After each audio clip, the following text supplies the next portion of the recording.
My name is Clive Letchford, and I translated the play for this production, but I actually had a look at other people translating over the past 100 years or so, and to see what they'd done.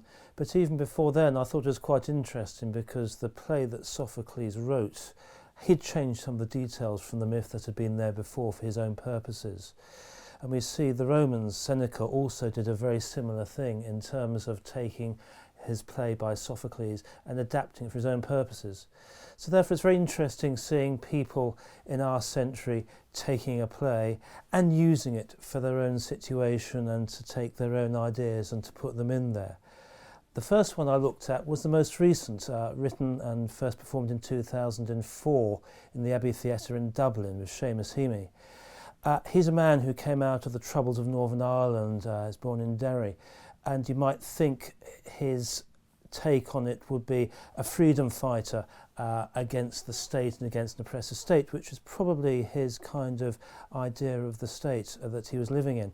But it wasn't that. It was very true to what Sophocles had written in his own type of voice and his own style, but really not trying to do very much of it in terms of making a point.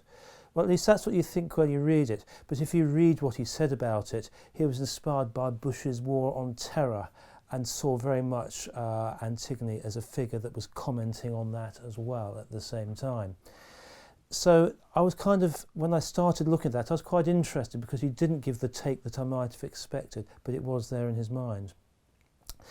The other two I looked at were really coming out of the Second World War, just after, again where we've got individuals maybe standing up to tyranny and seeing what they did with that, and they both took very different takes on that. The first was Bertil Bret, was slightly older, and in fact when he was at school he was just coming out of the First World War, and he said he saw his friends leaving school, going to war, being killed. It clearly had a very deep effect on him. And he wrote his version of Antigone just after the Second World War, after he'd been in front of the American committee for basically for communists, to find out communists were having the witch hunts and the McCarthyites. And actually he appeared before it, and the next day he fled the States, and within 6 months he'd written this play and put it on in Switzerland.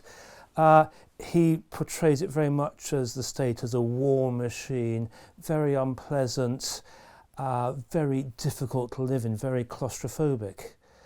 But having said that, he takes quite a lot of the Sophocles and builds around that.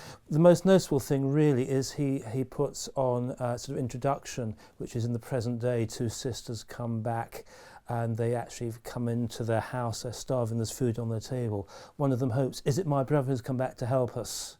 And they go outside, they see their brother there, hanging from a hook, blackout, and then the play proper starts. So it's really quite dramatic and quite nasty, really.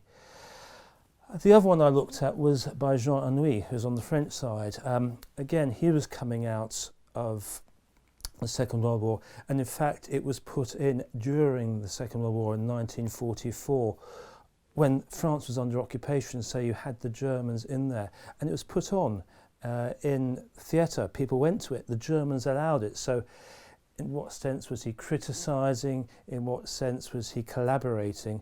And in fact he kept his cards very close to his chest. In fact, he said basically, my views, that's for me and my God, no one else is going to know them. So we have a very sort of ambivalent look, but also a very different take on Antigone as well. His Antigone is very much sort of resigned to her fate, doesn't really want to do it, but just has a sense of destiny.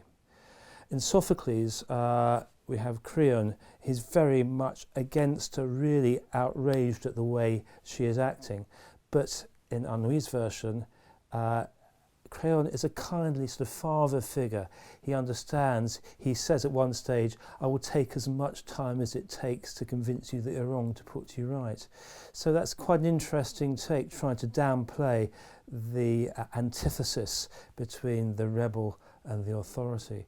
So all in all, it's quite interesting to see, look at the backgrounds of these people, where they're coming from, but then also to see how they maybe didn't quite take the tack one might expect.